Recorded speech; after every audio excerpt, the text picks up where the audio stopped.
Aleluia. Que o Senhor hoje nos conduza ao desfrute da sua pessoa, que é maravilhosa. Mas esse desfrute só foi possível por causa dessa mesa. E tem soberanamente muito a ver com o título da mensagem de hoje, que é a quinta mensagem aí na tua sinopse. Terra de videira. Aleluia. Senhor Jesus.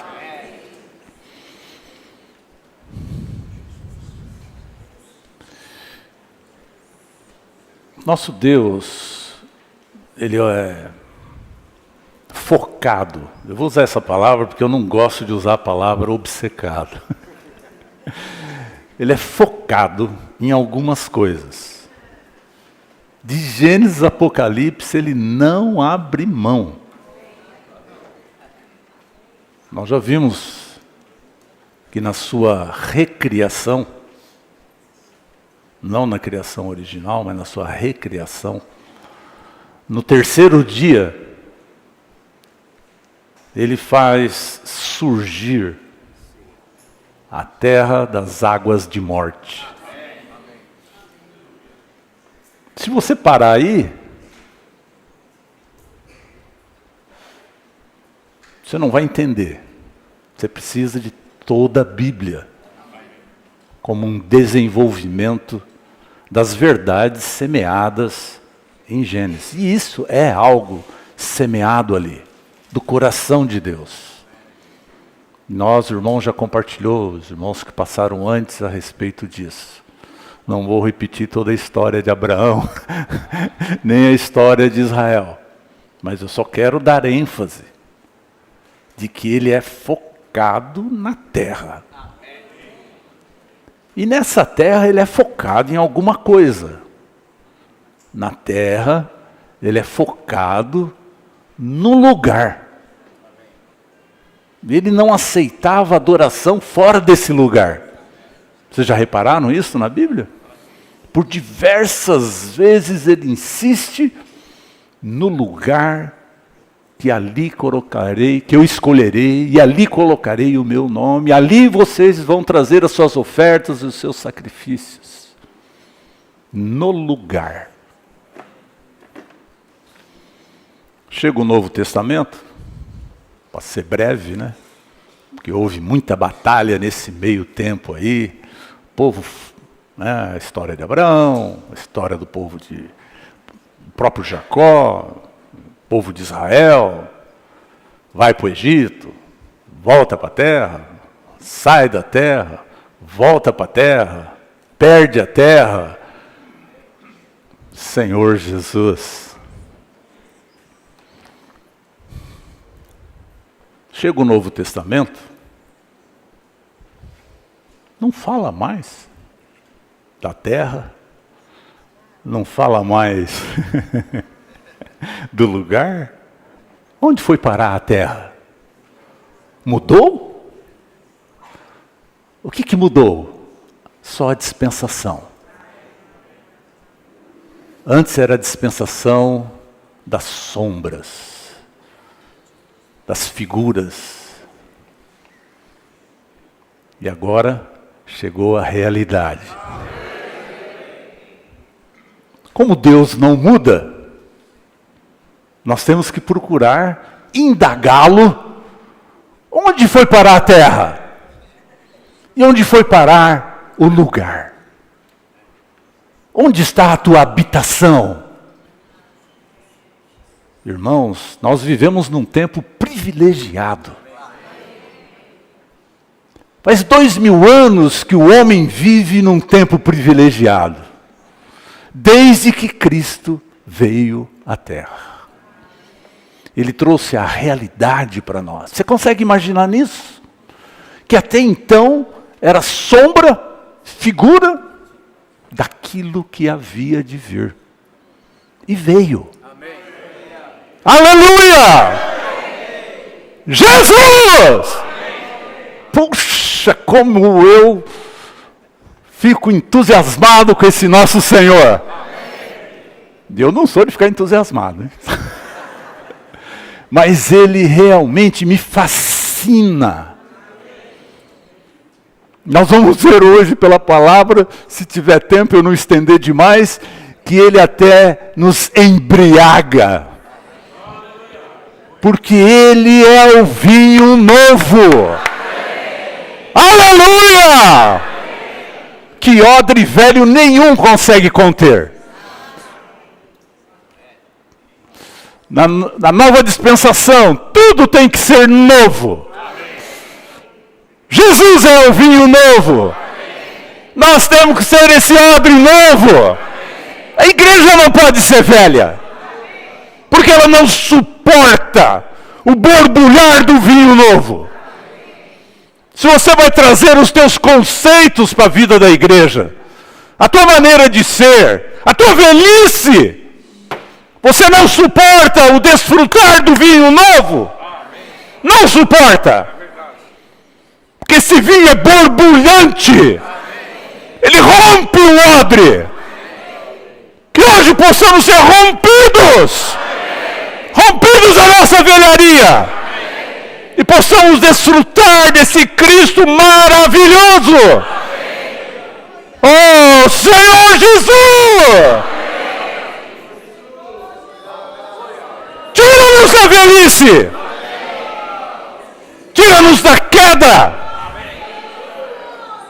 Queremos viver em Ti. Te desfrutar. Aleluia. Eu vou ler uns versículos. Talvez você nunca tenha reparado. Eu vou ler de novo.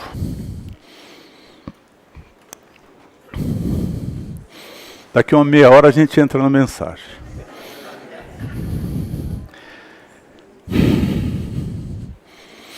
É Deuteronômio capítulo 8.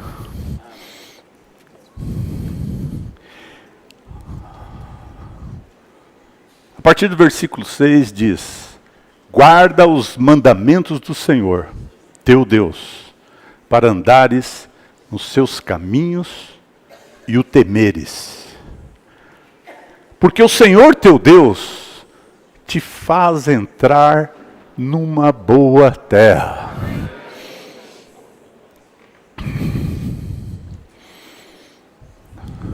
Nada na Bíblia é desperdiçado. Nós aqui não temos olho às vezes para ver. E que Ele nos dê tal olhos. E aqui Ele repete a terra algumas vezes. Você já tinha reparado? Acompanhe. Eu vou ler. Porque o Senhor, teu Deus, te faz entrar numa boa terra. Terra de ribeiros de água, de fontes e mananciais profundos, que saem dos vales e das montanhas. Terra de trigo e cevada, de vides, figueiras e romeiras. Terra de oliveira, de azeite e mel. Terra em que comerás o pão sem escassez, e nada te faltará nela. Terra cujas pedras são ferro e de cujo monte cavarás o cobre. Comerás e te fartarás, e louvarás o Senhor teu Deus pela boa terra que te deu. Aleluia. Terra. O Senhor nos faz entrar nessa boa terra. Sabe por que ela é boa? Porque ela é terra de ribeiros de água, de fontes e de mananciais profundos, que saem dos vales da montanha. Você só vai ver isso na terra. E hoje, agora eu posso falar isso, os irmãos já compartilharam antes. Então acredito que essa palavra já tem alguma realidade para nós. Terra de trigo e cevada. Você percebe, irmãos? Esse Cristo que nós estamos desfrutando, que o Senhor está nos convidando a entrar nesse final de semana, é um Cristo muito amplo e muito rico. Talvez você, na tua experiência, tenha desfrutado esse Senhor maravilhoso como teu cordeiro, como teu maná. Mas tudo isso é apenas o convite, a entrada para a boa terra. Para a boa terra. E na terra, é a terra de trigo. Nós já vimos ontem. Volto a repetir, estou muito confortável em compartilhar isso. Terra de trigo. Terra de cevada. Não é só terra, é terra de trigo. Quando você entra nessa terra para sondá-la, explorá-la, trabalhar nela, ela é uma terra de trigo. Você vai ter as suas limitações, mas você vai ter cevada também. É isso que a gente encontra nessa terra. Aleluia!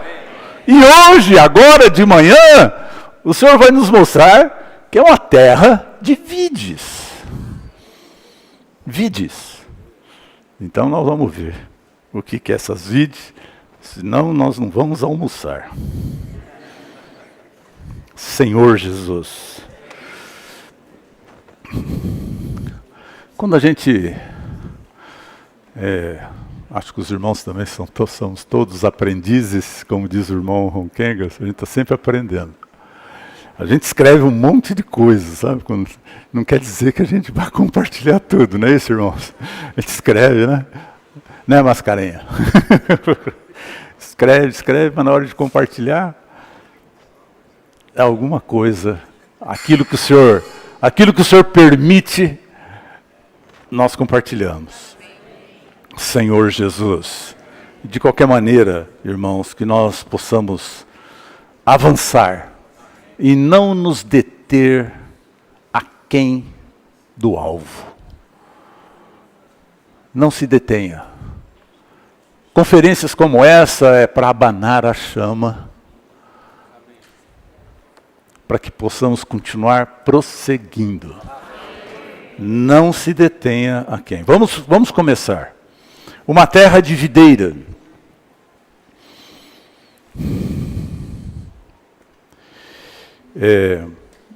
Algarismo Romano número 1 diz: a videira tipifica o Cristo sacrificado. O Cristo que sacrificou tudo de si mesmo e do seu sacrifício produziu vinho novo para alegrar Deus e os homens.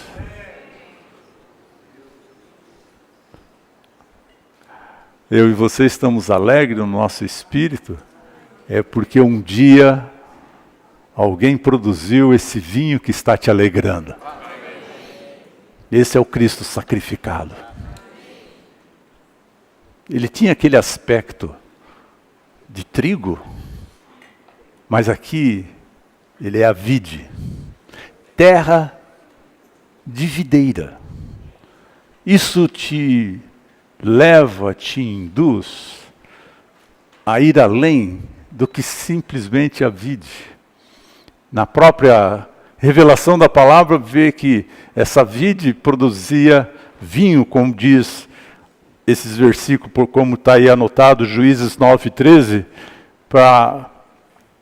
aqui era eu vou ler o versículo, Juízes 9:13, diz: porém a videira lhe respondeu. Isso é Jotão falando, viu, irmãos? Depois você lê a história de Jotão.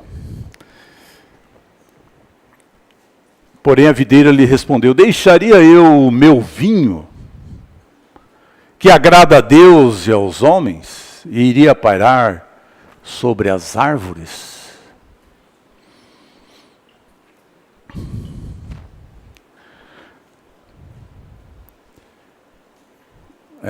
Isso aqui é uma conversa entre Jotão e Abimeleque. Né? Abimeleque estava querendo se assenhorar Ele já tinha matado os outros irmãos dele, né? Aí Jotão escapou. E aí Abimeleque queria atraí-lo de novo, né? Com alguma proposta, algum negócio de liderança ou coisa parecida, não importa. O ponto é que a resposta de Jotão, e está na palavra de Deus, revela a natureza do vinho. A natureza do vinho é alegrar Deus e os homens. E ele não trocaria essa alegria, não trocaria por uma proposta ambiciosa de dominar o povo de Deus. Isso tem muito a ver com as lideranças, mesmo na vida da igreja. Talvez você está perdendo o desfrute, talvez você tenha negociado com Abimeleque. Não troque por nada esse suco da videira. Senhor Jesus, esse nosso Senhor realmente é maravilhoso. Aqui diz, a videira tipifica o Cristo sacrificado. É assim, no sacrifício, e que o vinho novo é produzido. Não há outra maneira. Como que se produz o vinho?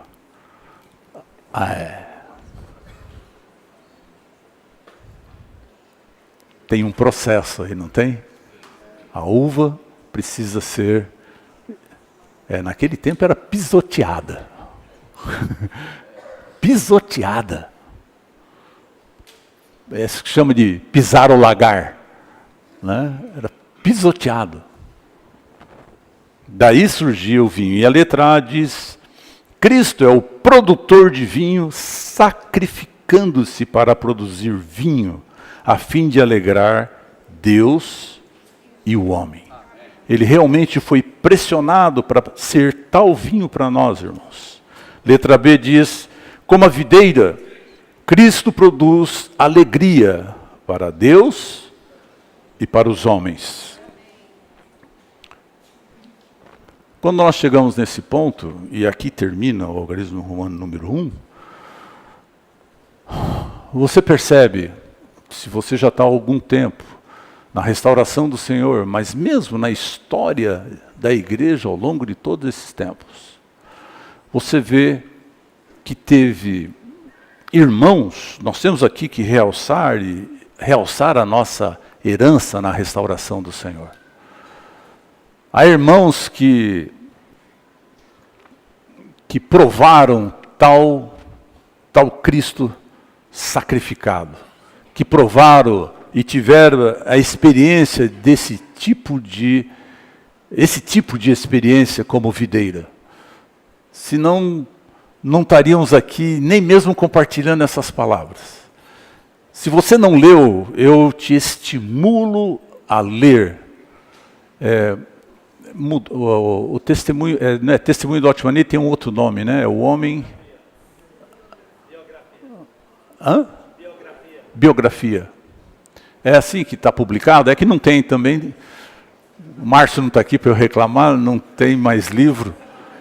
Então você procure com quem tem e leia. É a biografia do irmão Otmani, mas escrita pelo irmão Witness Lee. E não há, na realidade, você vê que esse irmão não teve descanso. A vida dele inteira se sacrificou, foi um pressionar de diversas maneiras, de tanto doenças físicas, perseguição, rebelião, e culminou com o aprisionamento por 20 anos até a morte dele pelo regime comunista. E se você...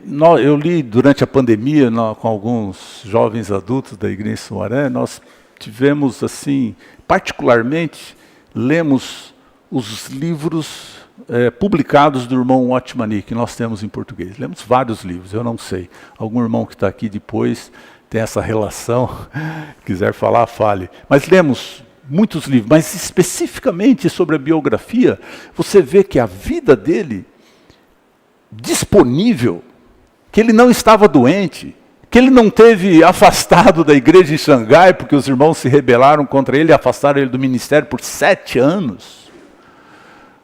Mais o período que, não sei, ficou 2 anos tuberculoso, 1 ano não sei o quê. Quer dizer, várias situações, ele sobrou muito pouco tempo de ministério. E até hoje, somos supridos por tal ministério. Essa é a nossa herança. Não foi diferente com o irmão Lee. E até mesmo isso, o irmão Lee teve um último diálogo com ele, um dos últimos, onde o irmão Otmani propunha para que ele saísse da China, depois que o comunismo havia tomado conta da China. E o irmão Lee ainda replicou para ele: porque eu não sou digno de ser sacrificado também? Né? Não sou digno. O irmão Otmani falou que não era isso. A intenção é que aquilo que eles tinham, que o Senhor havia dado para eles com relação à restauração das verdades, pudesse estar a salvo em outro lugar, caso eles viessem a ser sacrificados. Ele já sabia. Teve uma última vez que ele acabou se encontrando, você lendo essa biografia, você vai ver, se encontrando com ele em Hong Kong.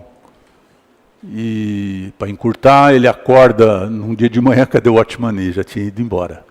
Ele tinha voltado para a China e essa foi a última vez. Né? Aí ele foi preso em 52 e morreu em 72, 20 anos depois. Essa é a nossa herança. Por que eu estou falando isso? Essa é a nossa herança. E não foi diferente com o irmão Lee. Né?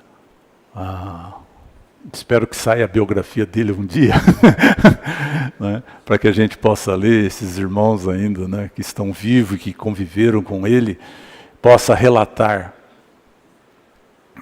A gente sabe pouca coisa, mas a vida dele inteira foi vida de sacrifício. E esse é um dos lemas, no final da vida dele, ainda no leito de morte, a única palavra que saiu da boca dele foi sacrifício. Né? Sacrifício. Essa é a nossa história, irmão. Pessoas que pagaram um preço, né, para que nós pudéssemos ter a revelação da palavra de Deus e estar em nossas mãos até hoje. Então, não podemos desprezar de forma alguma. Há realmente um peso por trás de tudo aquilo que nós temos lido nos livros, visto nas conferências, nos treinamentos. Essa é a nossa história. Essa é a nossa história. Algarismo romano número 2. Se contatarmos o Cristo, tipificado pela videira, e experimentarmos a sua vida sacrificial, ele nos energizará para vivermos uma vida de sacrifício, produzindo vinho para alegrar os outros e Deus. Ele nos energizará. Aleluia. Senhor Jesus. Vocês sabem. Você diz, como o Senhor é o vinho? Né? Ele mesmo se referiu a ele mesmo como sendo vinho. Está em Mateus capítulo 9, quando lá os discípulos de João, não foi isso? Os discípulos de João Batista falaram, mas a gente jejua. Ele e os fariseus estavam ali junto com os fariseus nessa época, os discípulos de João Batista. Leia lá no capítulo 9 de Mateus. E os teus discípulos não? E ele falou, e por acaso, quando o noivo está presente, né, eles vão jejuar? Quer dizer, aí ele já começa a se apresentar como um noivo, mas não só como um noivo. ele se apresenta também como vinho nessa festa de noivado, né? Porque aí ele fala duas parábolas. A parábola que não se põe remendo novo em veste velha, porque ela vai se encolher e romper, e não se põe vinho novo em odre velho, não é? Porque perde-se os dois. Põe-se vinho novo em odre novo. Não adiantava remendar a religião de João Batista, né? Se você fosse simplesmente querer colocar uma coisa em outra, ia acontecer alguma coisa, ou seja, ia se perder os dois. Não faça adaptações, né? Não faça adaptações. Sobre a soberania, letra A, sobre a soberania de Deus, podemos ser colocados em situações onde precisamos nos sacrificar para alegrar os outros. Eu creio que essa é a experiência cotidiana para nós, filhos de Deus, que vivemos nessa terra, eu não digo terra globo terrestre, nessa terra que é o Cristo todo inclusivo, nós somos colocados sim, e por isso a nossa visão tem que estar aberta. Nessa terra não só desfrutamos ele como trigo, como cevada, mas também desfrutamos ele como videira. E em situações somos colocados para que experienciemos isso. Não é hora de murmurar, mas é hora de, em realidade, desfrutarmos desse Cristo. Coisas simples às vezes. Eu recordando, eu tive 3 filhas, né? Eu lembro das noites, acordada, principalmente da minha esposa, né? Cuidando dos filhos. Quer dizer, são situações que não, para nós, irmãos, filhos do reino, candidatos ao reino milenar, para nós essa é a oportunidade que se nos apresenta para desfrutarmos desse Senhor como a videira. Desfrutar desse vinho, não só do Senhor como videira. Aí sim, desculpe, nós vamos produzir vinho que pode alegrar os outros. Você mesmo, eu, você, cada um que é colocado numa situação, podemos produzir esse tipo de vinho. Vou repetir, em meio a essa situação, se contatarmos o Senhor, experimentaremos como a videira que produz vinho, como aquele que alegra Deus e os homens. É o 1 abaixo do A. 2.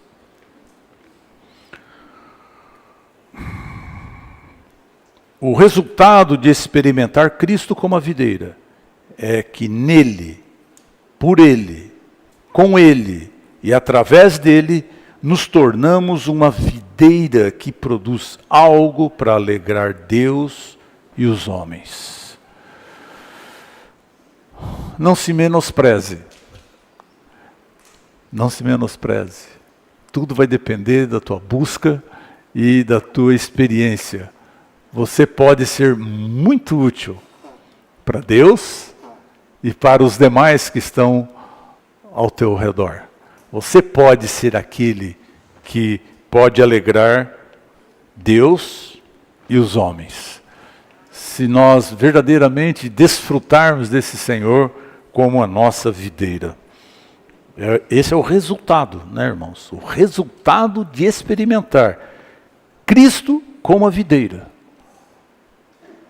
Esse é o resultado. Não esqueça disso. Não é a doutrina. É o resultado de experimentar Cristo como a videira. Na letra B diz, se experienciarmos Cristo nesse aspecto da sua toda inclusividade, teremos muito vinho para beber e ficaremos bêbados e loucos com Cristo, cheios de alegria do Senhor. Senhor Jesus. Aleluia. Nós temos que estar focados no Senhor, né, irmãos? Aleluia. Não é uma questão de comportamento. Creia nisso. Senhor Jesus.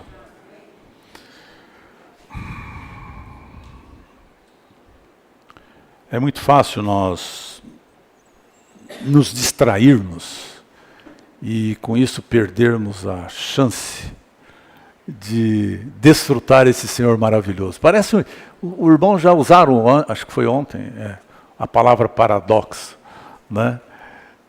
Parece um paradoxo, mas é nesses momentos de desfrute do Senhor como videira, que você está numa situação que você está até sendo exprimido. Se você tem tal experiência, é nesse momento que você se alegra no Senhor. Você é um paradoxo. Essa é a nossa vida. Somos diferentes de tudo que tem por aí, né? Realmente nós somos uma loucura, viu, irmãos? Somos uma loucura. Senhor Jesus. Aqui, nos versículos que seguem, o primeiro versículo que é citado é João 15, 11, diz: tenho-vos dito essas coisas para que a minha alegria esteja em vós, e a vossa alegria seja completa. Qual a imagem que você tem do Senhor? Uma pessoa sisuda? Você já pensou que Ele é alegre? Hein? O Senhor é alegre? Mas Ele estava sendo espremido? Estava nas suas limitações? Mas Ele diz aqui, olha o versículo. Tenho-vos dito essas coisas para que a minha alegria esteja em vós. Nós temos um Senhor alegre. Aleluia! Apesar de tudo, né, irmãos? Apesar de tudo. Oh, Senhor Jesus. O outro versículo aqui, na experiência, né? Atos 5:41. Retiraram-se, pois, da presença do sinédrio, os discípulos, né? Regozijando-se por terem sido considerados dignos de sofrer afrontas por causa do nome. Ué, que povo maluco, né? Eles estavam sofrendo afronta e saíram regozijando. Senhor Jesus.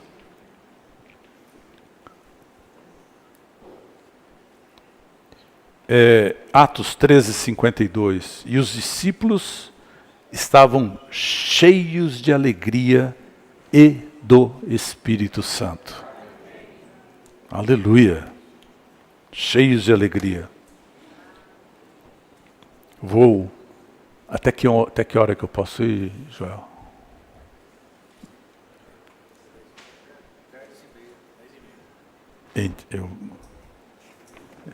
É que eu queria ter pelo menos uns 10 minutos para ler uma passagem aqui, mensagem 89 do Estudo Vida de Gênesis, que é melhor do que eu ficar compartilhando. Eu vou ler para os irmãos, então espero sobrar ainda uns 10 minutos para que eu possa... Amém. Obrigado, irmão, pelo tempo extra. E 10h45. Então eu paro 10h45. Então eu vou acelerar um pouco. Em nós, letra C. Vamos ler todos juntos?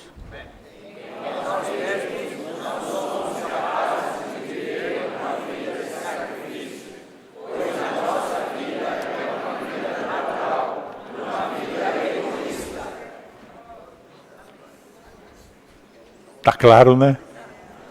Não vou nem comentar. Somente a vida de Cristo é uma vida de sacrifício. 2, Cristo como Cordeiro sacrificado vive em nós, nos energizando para nos sacrificarmos pelos outros, alegrá-los e torná-los felizes. Aleluia. Olha esse versículo de 2 Coríntios 4:12. De modo que em nós opera a morte, mas em vós a vida. Esse é o resultado, irmãos, do aniquilar da cruz. Vida é o que Paulo fala, em nós a morte, mas em vós vida. 3. Se contatarmos o Senhor e experienciarmos a sua vida de sacrifício, Ele nos energizará e fortalecerá para nos sacrificarmos para Deus e para os outros. Eu só vou ler 2 versículos, que está nessa relação aí. João 1:29 diz, no dia seguinte, ele viu Jesus, que vinha ao seu encontro e disse, eis o Cordeiro de Deus que tira o pecado do mundo.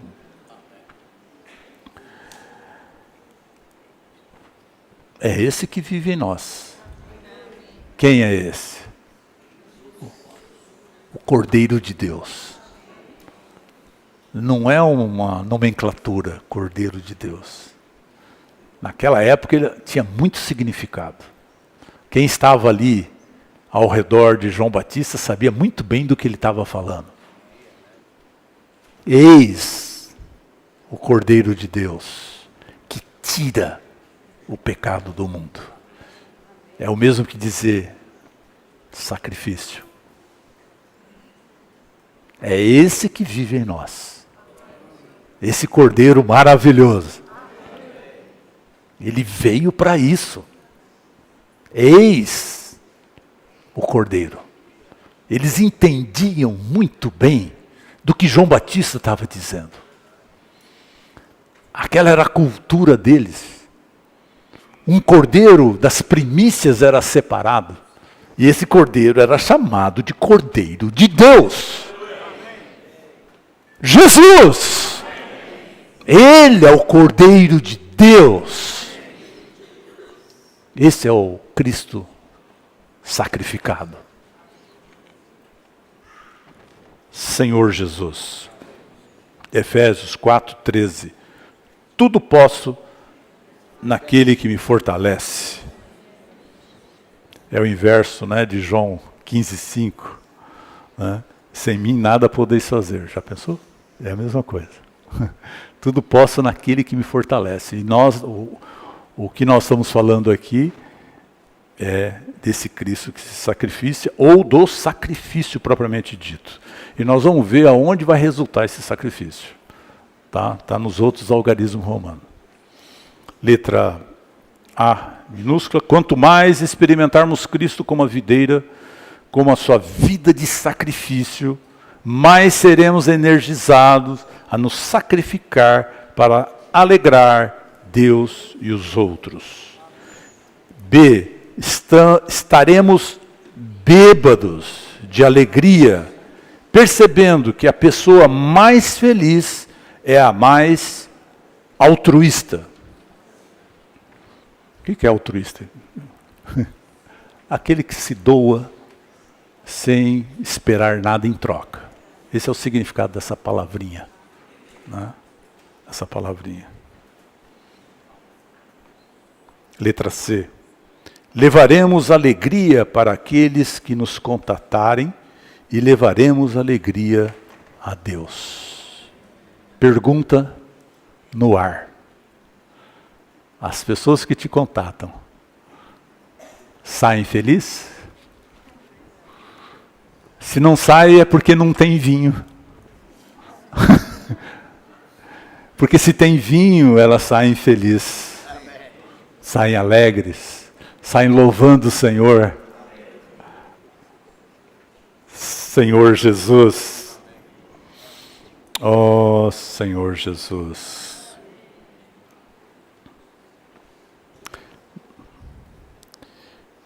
Parece até que a gente está promovendo martírio aqui. Nós não estamos promovendo martírio. Não. Isso não é algo objetivo, não é algo subjetivo.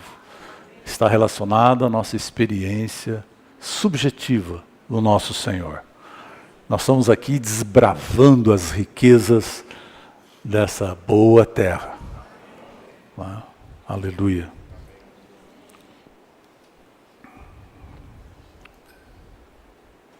Bom, então nós vamos... eu estou com bom tempo agora. Corri. Eu corri, né? Tá bom. No algarismo romano número 3, é um desenvolvimento sobre o vinho novo e o sacrifício. Né? Vimos que o vinho novo é o nosso próprio, o Senhor é o vinho novo. Né? O sacrifício é aquilo que produz alegria para Deus e os homens, que o sacrifício produz o vinho, né? E aqui no algarismo romano número 3 diz assim: ao experimentar Cristo, vamos ler todos nós. Ao experimentar Cristo como a videira produtora de vinho, e sendo enchidos com Ele como um novo vinho, podemos nos tornar uma libação nele e com Ele. Uau! Aí nós fomos para as alturas, né, irmãos? A experiência, a intenção é que não paremos de sondar as riquezas dessa boa terra. Isso não tem fim. Né? E o Senhor vai subindo, subindo. Percebe? Nós estamos subindo. Agora, não só nos tornamos vinho, mas até mesmo libação. Eu e você podemos ser libação. Uau! Eu acho melhor ler um trecho aqui do estudo Vida de Gênesis. E os irmãos exercitem o espírito ao máximo para não pegarem no sono, não dormirem durante a minha leitura. A cada parte que te tocar, você diz amém. Tem muita gente dormindo. Amém. Amém. Eu sinto que eu devo ler. Eu poderia até compartilhar, mas ia faltar, porque é como os irmãos falam, tem frases de $1 milhão, então essas frases é difícil, né? Mesmo que você decora, ainda você não tem uma convicção para poder falar elas, né? Não vou ler tudo, não, irmão, senão ia demorar muito tempo. É o volume de 61 a 90, mensagem 89.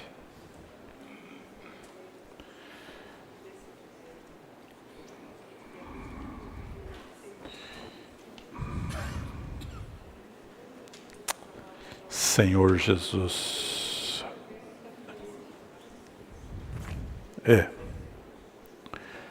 Bom, vou encurtar tanto quanto possível.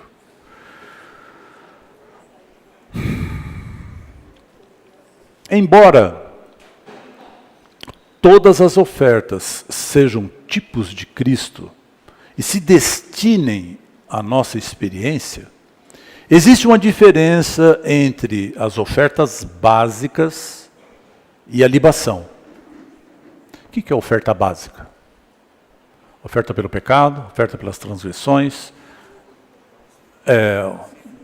pacífica, de paz e holocausto. Não está em ordem, mas essas são as ofertas básicas. Se você vê lá em Levítico, nos primeiros 7 capítulos de Levítico, você vê todas essas ofertas básicas. E ali não menciona a libação. É muito interessante. Deixa eu continuar a ler. Ele fala aqui.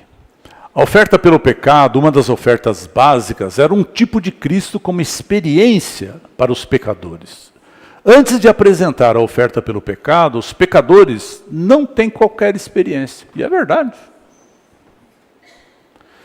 Ganham experiência ao apresentar a Deus a oferta pelo pecado. não exige de antemão experiência alguma. Entretanto, antes de poder derramar uma libação, você precisa ter um pouco de experiência. Sem ela, você não será capaz de apresentar essa oferta, porque a libação é composta pela nossa experiência de Cristo. Nos primeiros 7 capítulos de Levítico, observamos as 5 ofertas básicas. Vou abreviar: queimada, manjares, pacífica, pecado e transgressão. Queimado aqui é o holocausto. É problema de tradução e tem lugares que menciona de forma diferente. Não é necessário experimentar Cristo antes de apresentá-lo, como essas ofertas básicas. Mas a libação depende totalmente de nossa experiência. Isso é muito importante. Muitos cristãos não compreendem as ofertas básicas e muito menos a libação. A razão disso é que lhes faltam experiências reais de Cristo. Pela misericórdia do Senhor, nós, em sua restauração, precisamos experimentar Cristo de maneira prática, diária. Diariamente devemos experimentá-lo como nossa oferta queimada, oferta de manjares, oferta pacífica, oferta pelo pecado, oferta pela transgressão. No princípio, apenas oferecemos dessa maneira, mas ao progredirmos em nossa experiência dele, descobriremos por fim uma oferta que se junta a essas ofertas básicas, a libação. Suponha que certo homem esteja salvo somente um dia. Certamente ele não teve tempo suficiente para experienciar Cristo. Mas, se permanecer na vida adequada da igreja, os irmãos o ajudarão a perceber que ele precisa viver por meio de Cristo, tomando-o de maneira prática como sua vida. Depois de aprender a viver por meio de Cristo, ele gradualmente perceberá que Cristo tem para ele grande significado. Os santos, sem dúvida, o ajudarão a ver que Cristo é a sua oferta queimada. Ele perceberá que deve ser absoluto por Deus. Entretanto, descobrirá que não é capaz de ser absoluto. Tá bom? Ele precisa ser. Ele vai ver que ele não consegue. Não obstante, Cristo é essa característica nele. Que característica? Ele é o único absoluto para Deus. Por isso nós o tomamos como a nossa oferta de holocausto. Por isso nós precisamos dele. Senhor, eu não consigo. Eu te tomo. Cada vez que você fizer isso, você ganha experiência.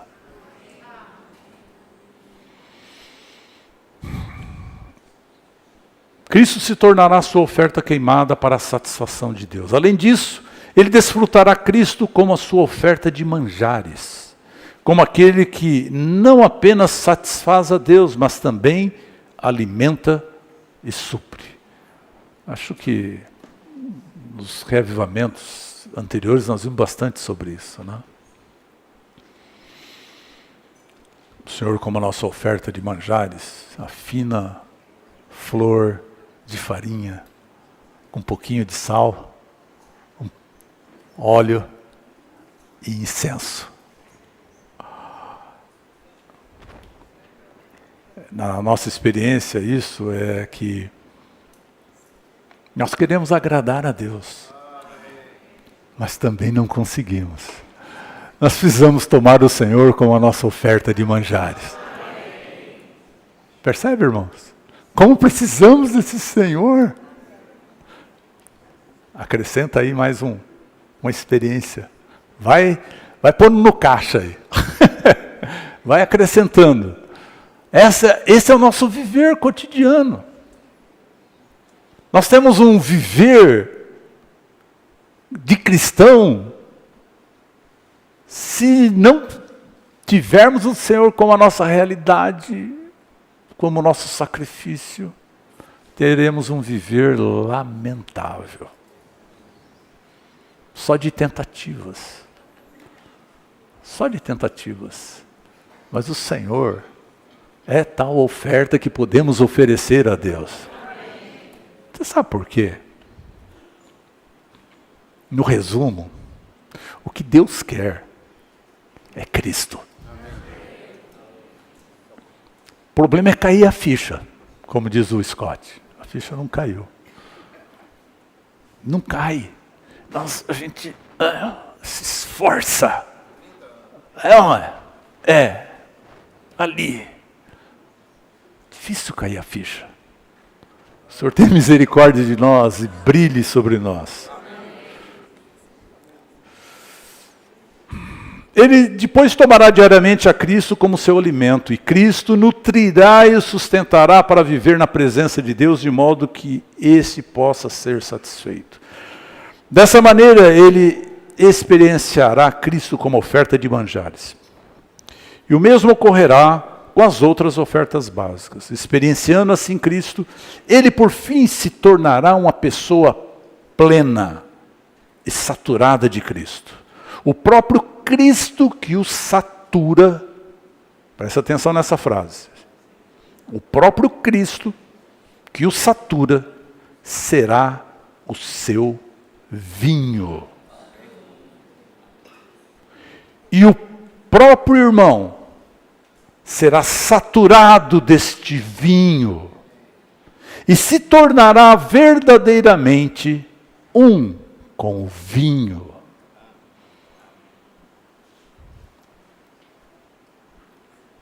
Você acorda, Senhor, Tu és oferta pelo pecado. Tu és oferta pela transgressão. Tu és oferta de manjares. Tu és o meu holocausto. Tu és oferta de paz. Nem isso nós conseguimos ter com Deus.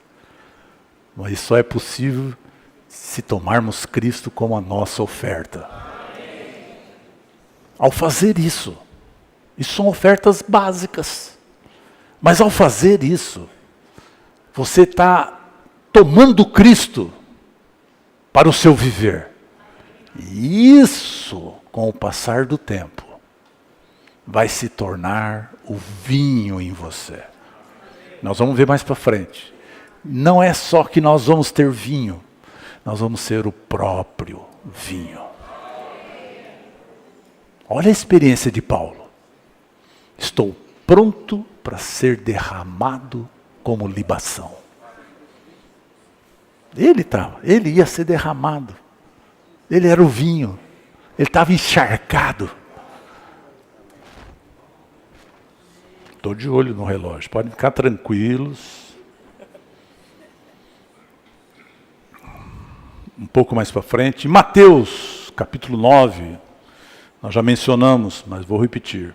9, versículos 16 e 17.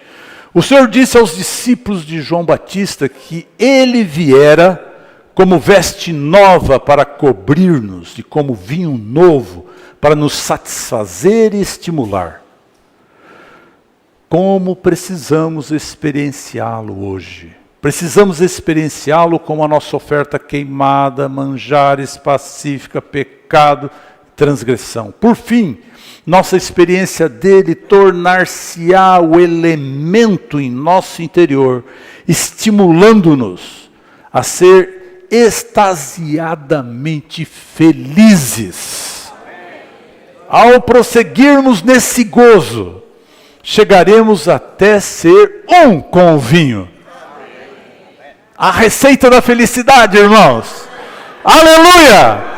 É tomar Cristo como o nosso sacrifício. Reconhecendo a nossa situação. Esse é o segredo da felicidade. Você percebe que sai um peso de cima de você? Aí você é feliz. Você não é feliz porque tem um peso em cima de você. Você está carregando uma tonelada. velho homem. Eu falei pouco, 1 tonelada é muito mais que 1 tonelada. Esse velho homem é pesado. E ele gosta, sabe do quê? De religião. O velho homem é chegado numa religião. Tudo certinho. É cemitério. Tudo certinho. Seminário ou cemitério? Tanto faz. Mesma coisa. Um bêbado é um homem que se tornou um com o vinho que bebe. O vinho satura todo o seu ser e ele tem até mesmo a aparência e o aroma do vinho. Podemos dizer que tal homem é só vinho. Nós, cristãos, como um bêbado saturado de vinho, precisamos ser saturados por Cristo até que nos tornemos vinho. Ele é o vinho, mas o vinho precisa saturar-nos até que se torne o nosso elemento constituinte. Quando nos embriagamos de e com Cristo, tornamo-nos vinho para a satisfação de Deus. E ficamos qualificados e prontos para ser uma libação. A libação não é apenas o próprio Cristo. É o Cristo que nos satura até que Ele e nós e Ele, nos tornemos um. Não é uma experiência maravilhosa? Esse é o alvo. Tira os outros alvos. Desfrute o Senhor. É só isso, irmão. Desfrute o Senhor. Você vai ser feliz. Aleluia! Irmãos, se você nunca esteve louco pelo Senhor, você está muito aquém. E se um dia você foi e não é mais, você continua aquém. Porque você já provou. Você já provou desse vinho. Aleluia! Eu não vou fazer isso. Mas talvez se eu pedisse para você pular, você não conseguiria. Porque você está pesado. Pesado nos teus conceitos. A tua mente faz você ficar pesado.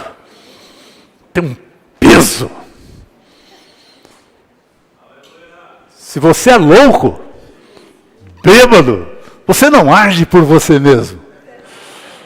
O vinho te movimenta. Você sabe os discípulos lá em Atos? Aleluia!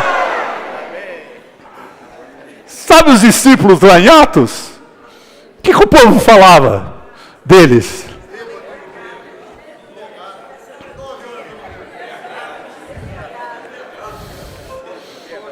Eles estavam cheios do gozo celestial. Estavam cheios do vinho celestial. Eram bêbados. Que falem de nós. Aleluia! Somos loucos pelo Senhor.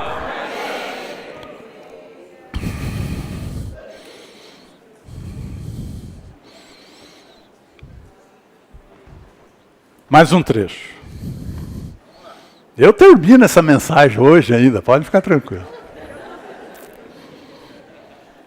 Embora o cordeiro, o carneiro e o novilho sejam tipos apenas de Cristo, o vinho não é somente Cristo. A Bíblia indica que a libação não poderia ser oferecida a Deus isoladamente, mas deveria ser apresentada em conexão com uma das ofertas básicas. Essas são Cristo, mas a libação, de novo, não é apenas o próprio Cristo. É o Cristo que nos saturou a ponto de o vinho transformar-se em nossa pessoa. Embora o vinho de Mateus 9,17 fosse apenas Cristo, daquela citação do Senhor com os discípulos lá de João Batista, né? Paulo afirmou: estou sendo já oferecido por libação. O vinho de 2 Timóteo 4,6 era o Cristo de Mateus 9,17 que houvera saturado Paulo, fazendo dele o próprio vinho. Antes, esse vinho era somente Cristo. Agora, porém, transforma-se em nossa pessoa, de modo que podemos ser derramados como libação. Tal derramamento depende da nossa experiência de Cristo. Aqui em Betel, na casa de Deus, precisamos ser derramados como libação. Essa é uma referência a Gênesis capítulo 35.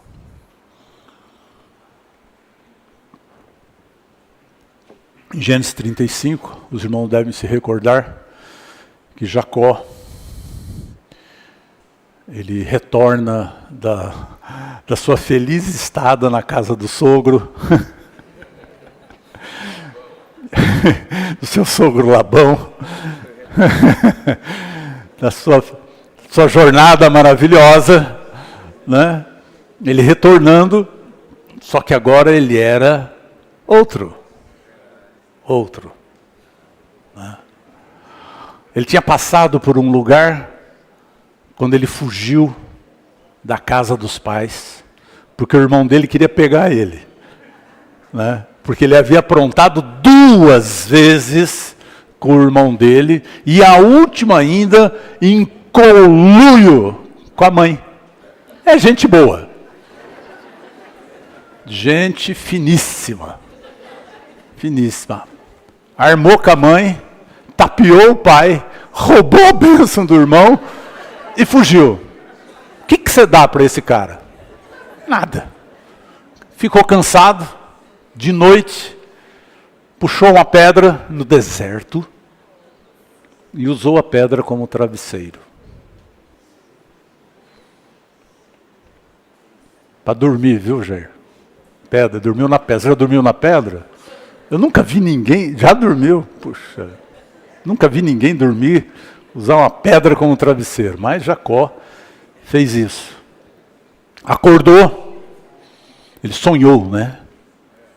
Ele sonhou e acordou aterrorizado.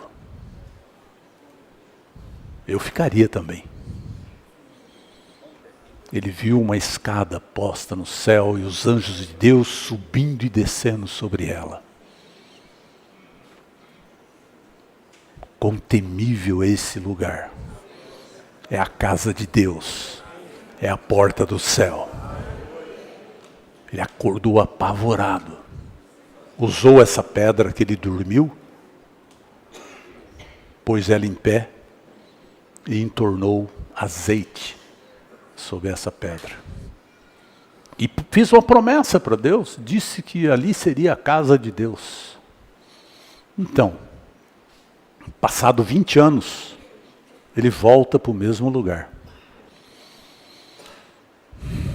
Só que agora, ele novamente edifica uma coluna. Ah, sim, esse lugar, lá no capítulo 28, ele deu o nome de Betel. Quer dizer, a casa de Deus. Depois ele volta. Passado 20 anos, e novamente ele, relembrando o lugar, ele lembra perfeitamente o lugar que o Senhor foi com ele, proveu todas as coisas. Ergue uma coluna e deita sobre ela azeite. Libação.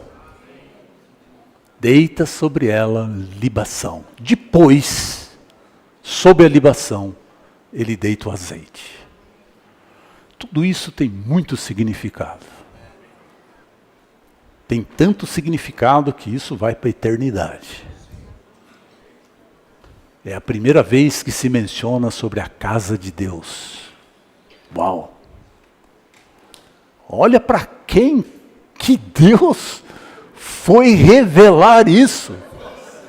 Não só revelou, mas ele interpretou o sonho.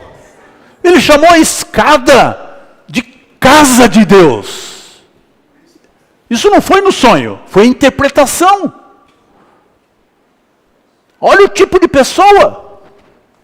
Se ele mostra isso para Jacó, ele não pode mostrar isso para você? Amém. Será que eu e você somos pior do que ele? Você já suplantou o teu pai? Tua mãe?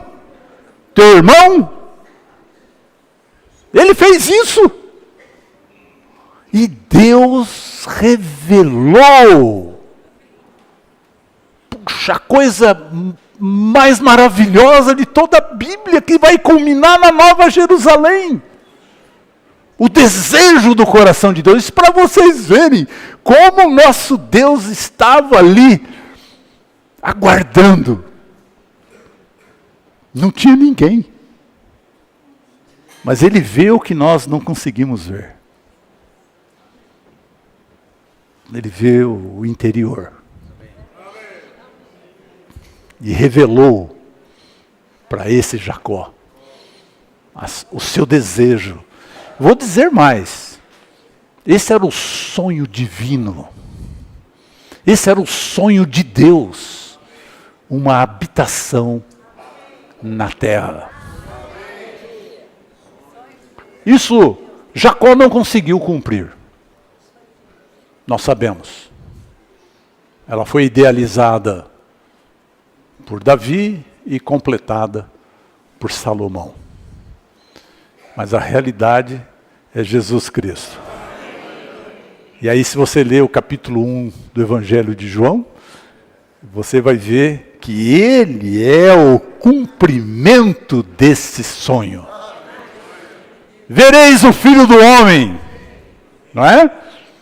E os anjos de Deus subindo e descendo. Aleluia. Deixa eu continuar. Então, e agora, hein?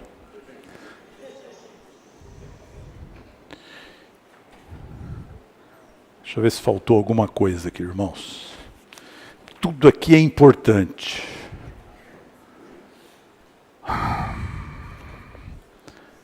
Senhor Jesus. Então, irmãos, como eu estava dizendo, essa libação segue um princípio da palavra de Deus, que é o princípio da primeira menção. Tanto a casa do sonho, quanto a libação, do capítulo 28, quanto a libação no capítulo 35, é princípio da primeira menção, é a primeira vez que é mencionado. Então isso está intimamente ligado com a casa de Deus. As nossas experiências, o fato de o Senhor nos conduzir a nos tornar tal vinho e prová-lo como a videira, não é para a tua espiritualidade, é para a casa de Deus. Aleluia. Nós realmente temos que ver isso. Não é para a tua espiritualidade. Agora eu vou ficar espiritual. Sabe o que aconteceu com Paulo? Quando ele disse, estou pronto para ser derramado, foi martirizado. Você está pronto, irmão? Você está pronto? Nós não estamos falando de teoria. Quem está pronto? Vai estar, dependendo do quanto de vinho nós tivermos bebido, estivermos encharcados, não estivermos mais em nós mesmos, aí estaremos prontos a ser derramado. Como o irmão Otmani foi. Ele sabia o que esperava. Ele sabia. Senhor Jesus.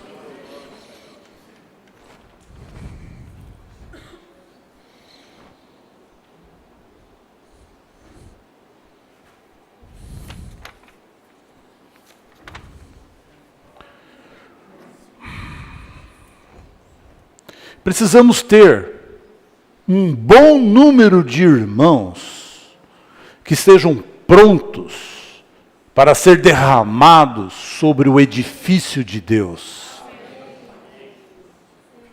Isso é o martírio genuíno. O martírio é o derramamento de uma libação saturada da experiência de Cristo. Quando você estiver totalmente saturado da experiência com Cristo, então estará pronto para ser derramado, a ser martirizado para a edificação de Deus. Precisamos disso hoje, na restauração do Senhor. Não sabemos se Áquila e Priscila foram ou não martirizados, mas sabemos, por certo, que em seu espírito e em sua atitude e maneira de viver, eles já haviam sido martirizados. Eles eram então uma libação genuína, não apenas para a adoração de Deus, mas muito mais para a sua satisfação. Vocês conhecem a história de Áquila e Priscila? Se não conhece, leem na palavra, porque não tenho tempo para contar. Fica para outro dia. Eles realmente eram um testemunho. Aonde eles estavam, a igreja reunia com eles. O Paulo declaradamente disse que eles arriscaram a própria vida. Se eu tivesse na prisão, condenado, debaixo de Nero, você iria me visitar? Eles arriscaram a própria vida, eles serviam a Paulo. Uau! Agora, se eles foram martirizados ou não, a história não mostra. Mas eles já viviam essa vida.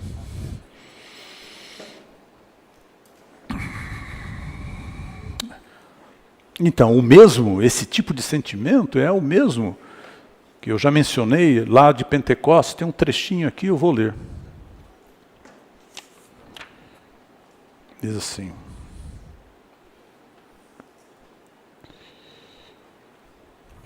Diz assim.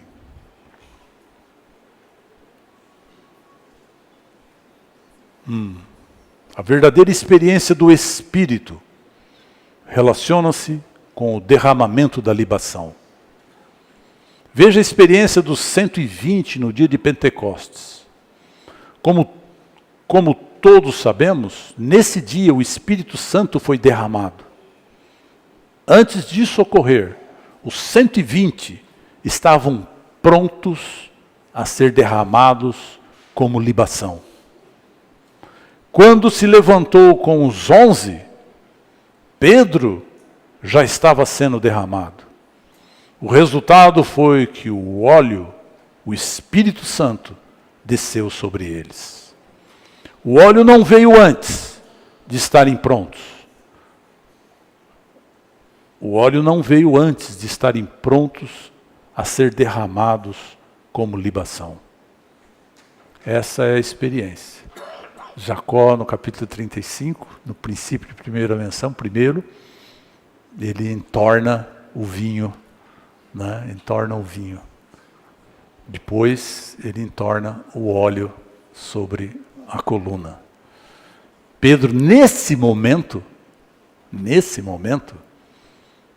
ele não foi martirizado. Depois ele foi. Mas nesse momento é como Áquila e Priscila. Ele com os 120 já tinha tal espírito. Né? Já estavam encharcados, né? Dessa libação. E na experiência, tenho 15 minutos. Na experiência, é exatamente isso que ocorre. O Espírito segue o derramar da libação. Eu era um jovenzinho ainda. Não muito jovem, mas era jovem.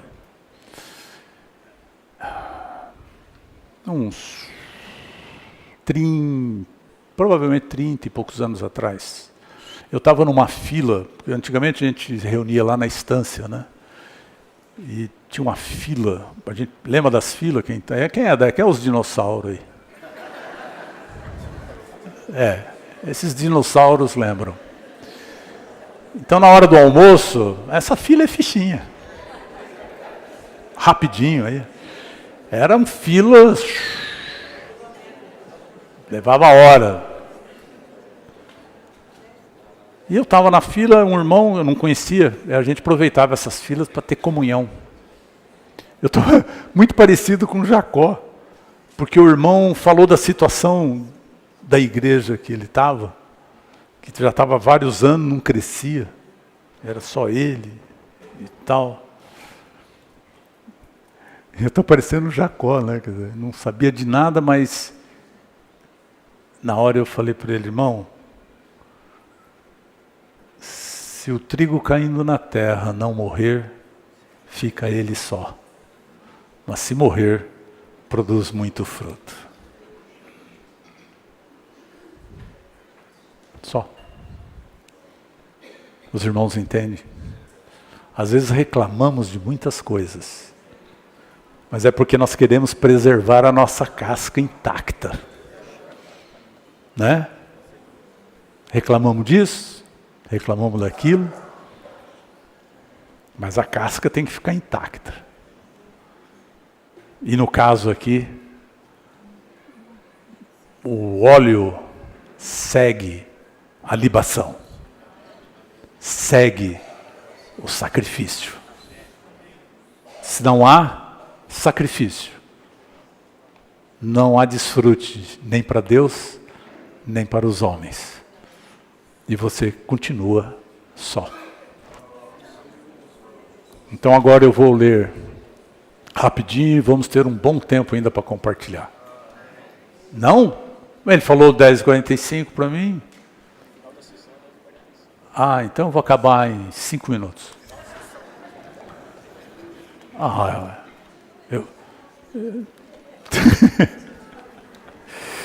Oh, Senhor Jesus. Então, rapidinho. Desculpe, então, irmãos. Eu achei que eu podia falar até 10h45. Mal entendido. A culpa é minha. Ao experimentar, ao organismo romano número 3, ao experimentarmos Cristo como a videira produtora de vinho, e sendo enchidos com Ele, como o novo vinho, podemos nos tornar uma libação nele e com Ele.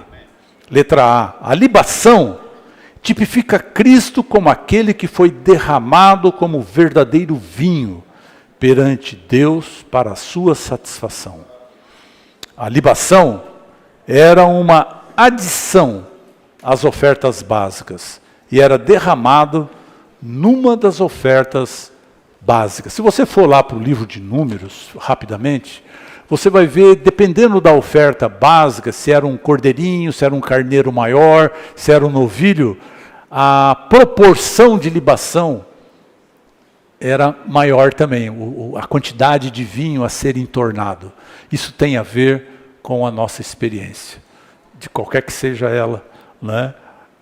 A quantidade de vinho vai. Eu acredito que irmãos como, né, Paulo era a própria libação, né? Irmãos à nossa frente que a gente conhece, eles têm uma boa dose de libação, né, de vinho para ser derramado. 2. O vinho da libação era derramado para a satisfação de Deus. Era derramado para Deus beber. Cristo derramou-se para Deus. Os irmãos estão me acompanhando? Eu estou no 2azinho menor. Eu vou ler esse versículo, porque eu acho que os irmãos não têm, que é Isaías 53:12. Falando do Senhor, ele diz: por isso eu lhe darei muitos como a sua parte, e com os poderosos repartirá ele o despojo, porquanto derramou a sua alma na morte. Foi contado com os transgressores, contudo, levou sobre si o pecado de muitos, e pelos transgressores intercedeu. É o quadro, né? Perfeito, aquele quadro do martírio do Senhor da cruz, né? Letra B, Cristo é o vinho celestial e espiritual derramado para Deus, para o seu prazer. Ele se derramou como vinho para alegrar Deus. Letra B, a libação tipifica não apenas o próprio Cristo, mas também o Cristo que nos satura com Ele mesmo, como o vinho celestial, até que Ele e nós nos tornemos um só, para sermos derramados para o gozo e satisfação de Deus. A libação é um tipo de Cristo, como o vinho celestial, que é desfrutado pelo ofertante, enchendo-o e tornando vinho para Deus. Letra A. Ao experienciar Cristo como as ofertas, nos tornamos pessoas que são enchidas e saturadas com Cristo. Isso, relembrando, é o nosso cotidiano. Tá certo, irmãos? É o nosso dia a dia. Nós experimentamos Cristo como as ofertas e nos tornamos esse vinho. Letrinha B minúscula, o Cristo que experienciamos subjetivamente, como as ofertas, torna-se vinho em nós, tornando-nos entusiasticamente alegres e felizes. Nós já demos a receita da felicidade aqui, irmãos. Não importa se é lá na tua casa, se o marido está com a cara fechada, se a esposa queimou o arroz, não interessa se as crianças estão chorando. Não é que se a criança não estivesse chorando ou se o marido tivesse com a cara boa. Não, essa não é a receita da felicidade. A receita da felicidade está no nosso Senhor Jesus. Em ser as nossas ofertas. Ah, quantas ofertas nós precisamos todo dia. Letra C minúsculo. Por fim, somos saturados com Cristo como vinho celestial e somos um com o vinho e até nos tornamos vinho. Dessa maneira somos qualificados para ser uma libação. Jacó derramou uma libação na coluna em Betel, indicando que a libação é para o edifício de Deus. Letra minúscula. O vinho derramado em Betel não é o vinho direto do lagar, é o vinho indireto daqueles que desfrutam Cristo como o vinho e que são saturados com Cristo como vinho. Bezinho minúsculo.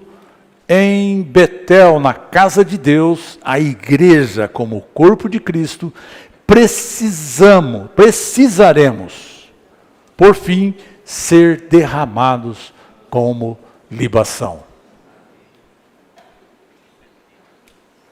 Parece que eu não li essa frase, hein? Reação zero. Não esqueça. Você pode não ter sido até hoje, mas o Senhor está dizendo isso para você. Eu e você precisamos ser derramados na sua casa. Não tem saída. É tarde. Ninguém mandou você vir aqui. Tarde demais. O Senhor te pegou para Ele mesmo. Aleluia. Creia. Fique em paz. Essa é a tua verdadeira felicidade.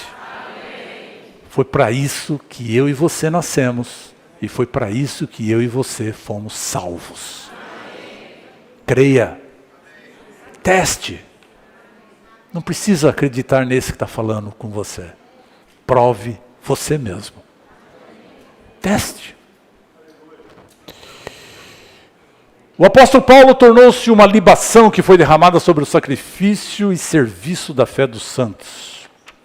O vinho da libação de Filipenses 2,17, 2 Timóteo 4,6, é o Cristo, vinho de Mateus 9,17, que havia saturado Paulo e o tornado vinho. Paulo tornou-se uma libação para a igreja. Isso indica que a libação é não somente para a adoração a Deus, mas especialmente para o edifício de Deus. C. Baseado no princípio de que a libação requer uma oferta básica, Paulo considerou o sacrifício e serviço da fé dos crentes como oferta básica sobre a qual ele podia derramar como libação. A fé aqui inclui tudo que os crentes experienciaram e desfrutaram de Cristo. Por fim, ela inclui o que os próprios crentes são. A oferta básica sobre a qual Paulo podia se derramar como libação era a fé dos crentes em Filipos. E a fé dos crentes, não os próprios crentes, que é um sacrifício. A fé, a palavra e o Espírito são um só.